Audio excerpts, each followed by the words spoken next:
Yo tout le monde, j'espère que vous allez bien. Aujourd'hui on se retrouve sur une nouvelle vidéo de Tokyo no Jo. Ça s'appelle J'aime les Français. Attention, c'est pas de l'ironie. Je disais souvent l'ironie, mais non, ça c'est vrai. J'ai l'impression que les étrangers, même les japonais, ils se plaignent souvent en fait des Français sur le YouTube. Maintenant le titre est décidé. Attendez, je vais chercher vite faire sur YouTube. J'aime les Français.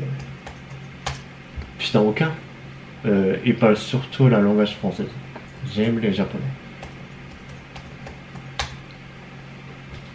Ok.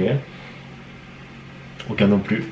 Évidemment, il y a beaucoup de choses que j'apprécie pas beaucoup sur la France, mais ça se passe comme dans tous les pays. Mais aujourd'hui, je vais vous raconter des bons côtés sur les Français que les Japonais n'ont pas. Les Japonais pensent souvent que les clients sont rois. C'était quand je travaillais dans un supermarché au Japon, j'ai rencontré souvent des chimpira, ça veut dire hakai en japonais. Chimpira ne sont pas yakuza, juste ils sont super mal polis.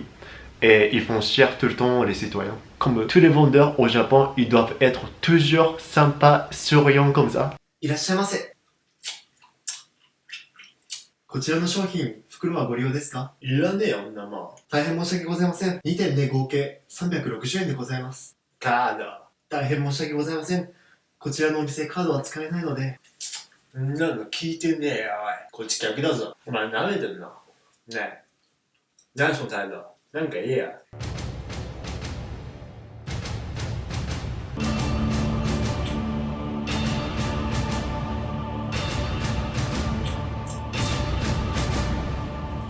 大変失礼しました。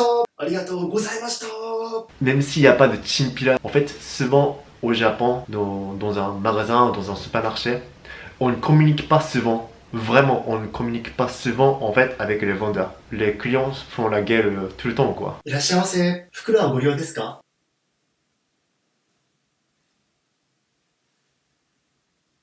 わかりました。2点合計で360円でございます。1000円からでよろしいですか？ありがとうございました。 Oui, voilà. On dirait que je parlais tout seul en fait dans un magasin. Ouais, comme d'habitude dans un nouvel appartement en France. Salut, ça va toi? T'es fatigué un peu? Ouais, je comprends. Mais en France, les vendeurs et les clients, ils sont complètement comme égaux. La hiérarchisation complètement égale. Heureusement, je connaissais déjà deux comportements français et japonais et je comprends bien que ça fait chier aux vendeurs. Du coup, je suis toujours sympa, même je parle avec des vendeurs, bien sûr. Les japonais n'expriment pas souvent leurs sentiments. Les français sont francs.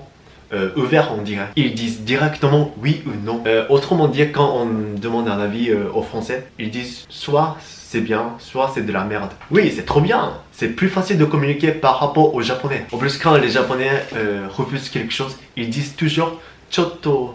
Mais chotto, c'est quoi? C'est Nene Joku, kumo wa suki, boku wa daisuki, kumo taberu. Et il y a kumo wa chotto. Nene Joku, kumo wa suki. Non, ta gueule. L'accident de voiture. Les Japonais sont tellement sensibles au sujet de leur voiture. En France, quand un de mes potes qui conduisait une voiture à côté de moi, nous sommes entrés en petite collision avec une autre voiture dans un parking. Et je disais, putain mec, qu'est-ce que tu fous là? Ensuite, le monsieur qui est sorti de sa voiture. Et il nous a regardé. Et on a regardé. Il nous a regardé. On a regardé. C'est pas grave, c'est juste un petit... Non mais c'est pas possible au Japon. Je ne pense pas que tous les Français soient comme ça, mais ça ne marche pas comme ça au Japon. あ、これはまずいですね。車の弁償はもちろん、これはまず見積もりをしてもらいましょう。このせいで会社は遅刻しちゃうので、その分のお金、あと慰謝料と治療費、今のこの事故はトラウマでカウンセラーに行かなくちゃ。あとびっくりして多分寿命縮まったかもしれない。治った後の C'est un peu excessif, mais c'est bien possible. Le moins que je puisse dire, c'est que les Japonais sont tellement sensibles au sujet de leur voiture. Bien sûr, il y a encore des bons côtés, mais faut que j'aille en cours. Sinon, je vais rater. Merci d'avoir regardé cette vidéo, j'espère que ça vous a plu. Ah, j'ai commencé à faire un Instagram et Twitter, si vous voulez. Abonnez-vous. Jamais. Bye bye.